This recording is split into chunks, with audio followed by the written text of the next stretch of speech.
नमस्कार। आज हम द्वादश की कक्षा में अध्याय 16 राष्ट्रीय आय पर चर्चा कर रहे हैं।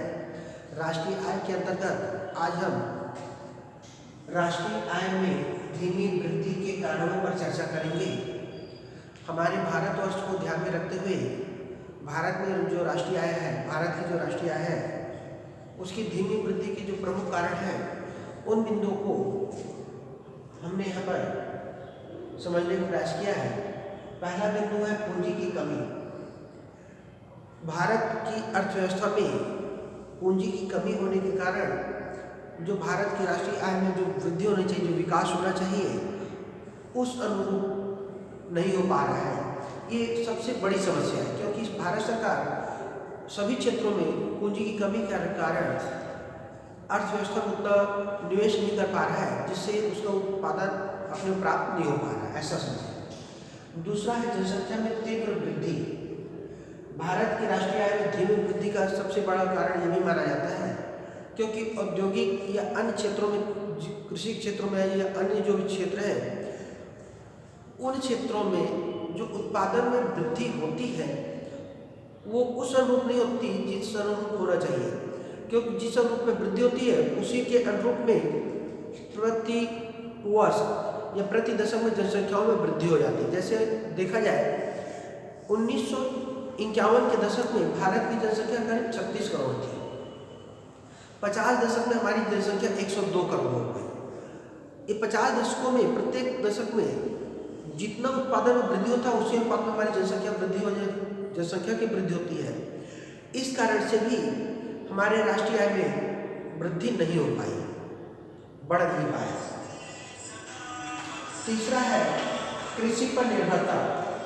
भारत की राष्ट्रीय आय का बहुत बड़ा हिस्सा कृषि पर निर्भर है। भारत का अधिकांश लोग कृषि पर निर्भर है, जिसके कारण कृषि में अधिक गुणवत्ता विकास न होने के कारण पुरानी प्राचीन तकनीकी से बोले कृषि का कार्य करने से उसमें ज़्यादा विकास नहीं हो पाया। इसके कारण से कृषि में उत्पादन में वृद्धि नहीं हो पाई।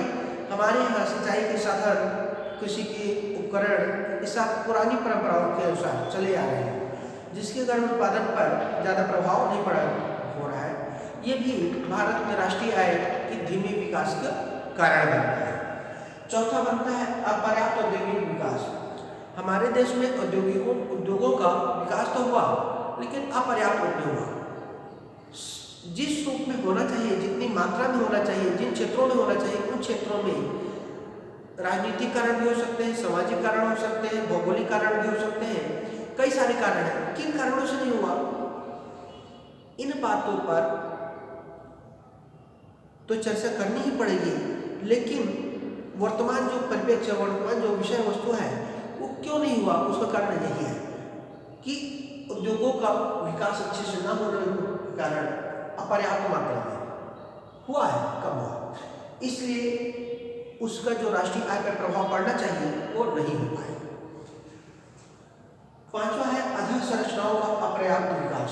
अधोसंरचना माने हमारे भारत देश, किसी भी देश की आधारभूत संरचना है, वो शिक्षा है, स्वास्थ्य है, परिवहन है, संचार के साधन है, बिजली है। इन चीज़ों का पर्याप्त ढंग से विकास न होने के कारण भी हमारे देश की राष्ट्रीय आय में जो वृद्धि हुई वो बहुत धीमी गति से हो रही है। उसको उतना हम लोग लाभ नहीं ले पाए जिस गति से होनी चाहिए। ये 5 बिंदु है।